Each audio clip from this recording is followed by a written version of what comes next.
साथियों, एक गांव में एक व्यक्ति है, उसके पास 100 चाबियां हैं और वो कहता था कि मेरे पास हर ताले की चाबी है। यानी वो बहुत गर्व करता था कि मेरे पास हर समस्या का समाधान है। उसी गांव में एक बूढ़ा व्यक्ति रहता है, उसके पास एक ही चाबी है जिस पे वो विश्वास करता था कि ताला खुलेगा तो इस चाबी से जरूर खुलेगा। एक दिन खजाने के द्वार पर उन दोनों को भेजा जाता है और पहला व्यक्ति 100 चाबियों लेकर जाता है और एक एक करके चाबियां लगाता है। वो उन्हीं चाबियों में उलझ जाता है, कंफ्यूज हो जाता है, किसी भी चाबी से ताला खुल नहीं पाता। फिर वो बूढ़े व्यक्ति को कहता है, सर आप आइए, आप देख लीजिए, आपके पास तो एक ही चाबी है। जब वो बूढ़ा व्यक्ति उस चाबी से ताला खोलता है तो वो एक बारी में खुल जाता है और पहले वाला व्यक्ति बहुत ही हैरानी से उन्हें देखता है और पूछता है कि आपके पास एक ही चाबी थी और मेरे पास इतनी सारी, ये ताला खुला कैसे?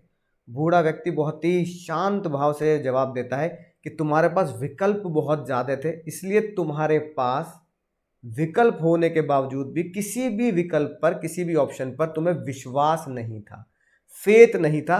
More options may not always give you faith on all. यही यही यही माइंडसेट यहां पर दिखता है दुर्योधन के पास। दुर्योधन कहता है मेरी सेना असीमित है और पितामह भीष्म के द्वारा वो सुरक्षित है, जबकि पांडवों की सेना और शक्ति भीम के द्वारा सुरक्षित है, लेकिन वो फिर भी सीमित है।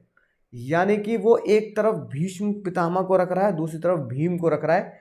यहाँ पर वो पहले, अगर आप पहले से श्लोक देखते आए हैं तो आपको पता लग रहा होगा, इससे पहले वो गुणगान कर रहे थे कि दुर्योधन कह रहे थे, सर आप मेरे पास द्रोण हैं, कृपाचार्य हैं, अश्वत्थामा हैं, कर्ण हैं, ऐसे ऐसे महारथी हैं। अब एकदम से वो कह रहे हैं कि भीष्म द्वारा संरक्षित या भीष्म द्वारा विशाल मेरी सेना उनके द्वारा चलाई जाती है और वो हमेशा सुरक्षित ही है और रहेगी।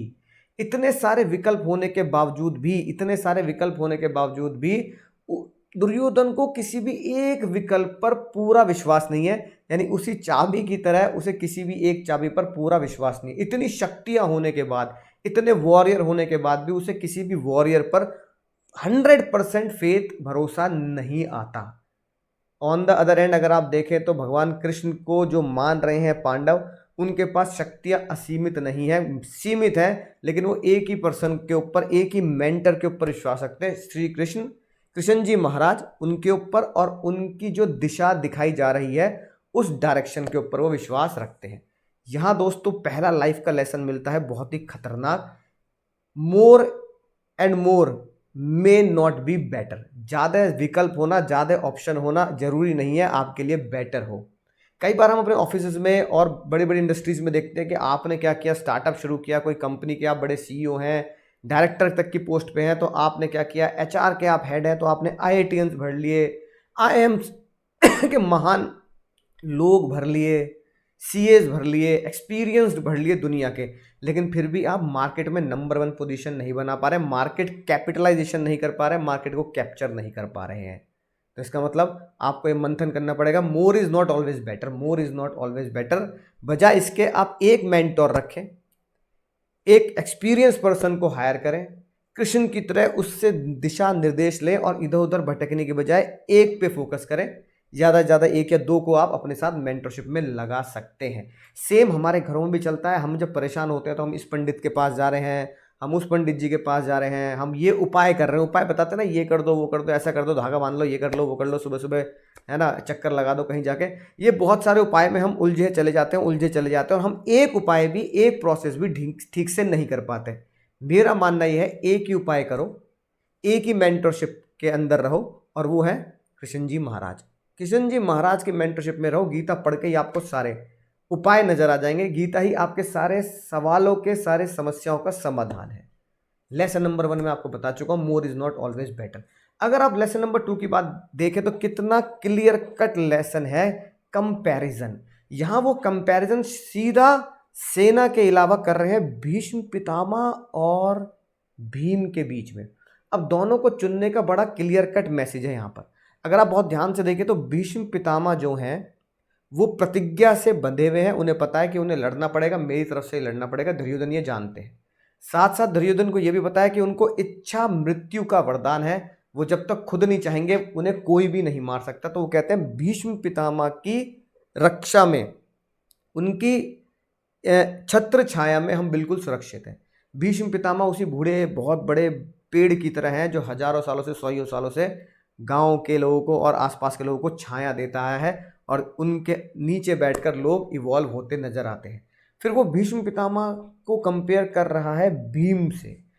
क्यों भीम ही क्यों चुना? क्योंकि उन्हें लगता है उनकी टीम में दुर्योधन को लग रहा है कि अर्जुन के अलावा उनकी टीम में सबसे शक्तिशाली जो है वो भीम है। भीम शक्तिशाली जो है वो भीम है। भीम पहला कारण कि भीम के साथ उनकी दुश्मनी या मनमुटाव बचपन से ही रहा है। आपको पता है उन्हें जहर खिलाने की कोशिश की जाती है और फिर वो है ना समुद्र में चले जाते हैं जहां उन्हें 100 हाथियों का बल मिलता है। तो भीम को वो बचपन से ही पसंद नहीं करते थे, अपनी शक्ति के आगे उनको खड़ा नहीं होने देना चाहते थे और बचपन से उन्हें मारने की कोशिश भी करते रहे हैं। तो वो भीम से कंपैरिजन कर रहे हैं ताकि भीष्म पितामह गुरु द्रोण को ये समझाया जा सके, कंपैरिजन करके समझाया जा सके कि सर दुर्योधन कह रहा है कि अर्जुन को देख लेंगे, भीम को संभाल लेना बहुत जरूरी है। तो ये हुआ कंपैरिजन दो महान योद्धाओं का, दो महान सेना का। और जब आप जिंदगी में कभी भी कंपैरिजन करते हैं दोस्तों, जब आप जिंदगी में कभी कंपैरिजन करते हैं अपने से सामने वाले के शोरूम का, अपनी कंपनी से दूसरे की कंपनी का, तो अगर कंपैरिजन बहुत मोटिवेशन के लिए है कि यार मुझे उसको देख के आगे बढ़ना है तो वेल एंड गुड। लेकिन अगर कंपैरिजन जेलिसी क्रिएट कर रहा है कि यार वो ऐसा कर रहा है वैसा कर रहा है और फिर आप उसके लिए वर्कआउट नहीं कर पा रहे हैं, आप सिर्फ मन ही मन बस परेशान हो रहे हैं, अशांति क्रिएट हो रही है, इतना सब कुछ होने के बाद भी आपको लग रहा है कि यार कमी है, मैं वैसा नहीं कर पा रहा हूँ, आप मोटिवेट नहीं हो रहे बल्कि जेलस फील कर रहे हैं, तो वो कंपैरिजन आपको हमेशा नीचे की तरफ लेके जाएगा। आपने दोस्तों कई बार सुना होगा कि कई लोग ये कहते हैं मेरे पास सब कुछ है लेकिन फिर भी कुछ कमी है। शायद वो अंदरूनी शांति की कमी होगी, या फिर वो कंपैरिजन जो आप फेसबुक पे देख रहे हैं, कंपैरिजन जो आप इंस्टाग्राम पे देख रहे हैं, कंपैरिजन जो आपसे ज़्यादा सक्सेसफुल आपको लग रहा है कि बहुत लोग सक्सेसफुल हैं किसी फील्ड में, आप उनसे कंपैरिजन कर रहे हैं, तो इनसिक्योरिटी और एक फियर का भाव आपके अंदर क्रिएट होता है। उसको कंपैरिजन को मोटिवेशन की तरह लीजिए। आपका देखिए आपका कंपटीटर क्या कर रहा है। पेप्सी और कोक कभी भी डरते नहीं है एक दूसरे को कंपटीशन लेते हुए, पेप्सी कोक कभी भी डरते नहीं है, वो एक दूसरे के कंपटीशन में वो करते हैं कि जो वो कर रहा है उससे आगे निकलने के लिए मुझे अपने आप को बेटर और बेहतर प्रयोग करने हैं और उनसे खुद को बेटर बनाना है, टेस्ट वाइज भी, कस्टमर वाइज भी और सेटिस्फेक्शन वाइज भी। तो दूसरा लेसन ये कहता है कंपैरिजन से मोटिवेट होना शुरू कीजिए, कंपैरिजन से कभी भी जेलस फील मत कीजिए। दुर्योधन के साथ समस्या ये है कि वो यहाँ मोटिवेट होने के बजाय जेलस ज़्यादा फील कर रहा है। लेसन नंबर 2 आप समझ चुके हैं, comparison creates fear and jealousy.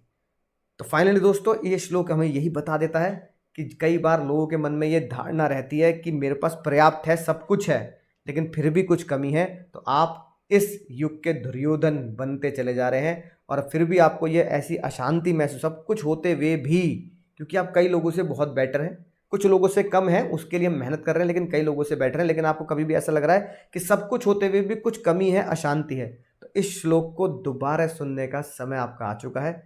यहीं पे है, इसको दोबारा सुनिए। स्पिरिचुअल डॉक्टर को सब्सक्राइब कीजिए। मैं मिलूंगा अगले श्लोक में। जय श्री कृष्ण।